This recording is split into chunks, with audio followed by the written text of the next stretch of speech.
दिल्ली के Connaught place आए और मृणाल के छोले कुलचे ना खाए तो जी क्या दिल्ली आए और क्यों ही दिल्ली आए। सुबह से शाम शिवम ये आवाज लगाते थक चुका था। आज घर जल्दी जाना है तो उसने पाजी को फूड ट्रक बंद करके जाने को कहा और वो भी सामान समेट कर निकल पड़ा। लेकिन तभी उसे आभास हुआ कि दो आदमी उसका काफी देर से पीछा कर रहे हैं, जिन्हें देखकर वो और तेजी से भागने लगा।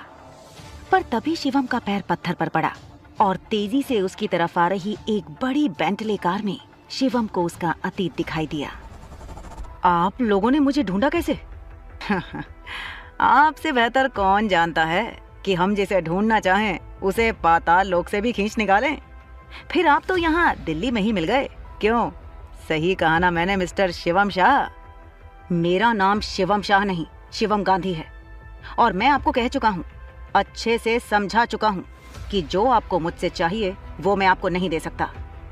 तो मैं ये मान लूँ कि आप सच में सर यानी अपने दादाजी का इनविटेशन ठुकरा रहे हैं।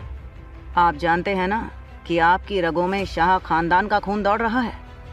वो शाह खानदान जो सिर्फ दिल्ली में नहीं, इंडिया में नहीं, बल्कि पूरे वर्ल्ड में मशहूर है। भाड़ में गए आपके सर। जिस पल उन्होंने चुपचाप खड़े होकर मुझे और मेरी माँ को अपने बेटे के हाथों बेइज्जत होते देखा, उसी वक्त से उनसे मेरे सारे रिश्ते नाते खत्म हो गए। हाँ, जो हुआ वो गलत था, लेकिन उनके पास कोई चारा नहीं था। वो मजबूर थे।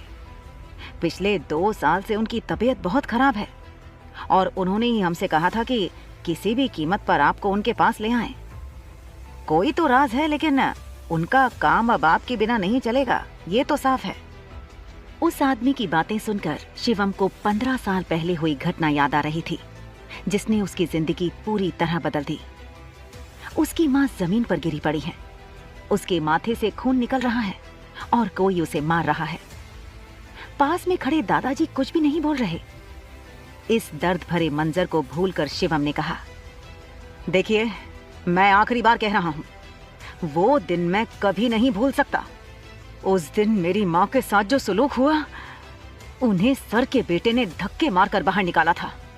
और क्या गलती थी उनकी? हाँ, यही ना कि वो। इतना कहते हुए शिवम अचानक से रुक गया।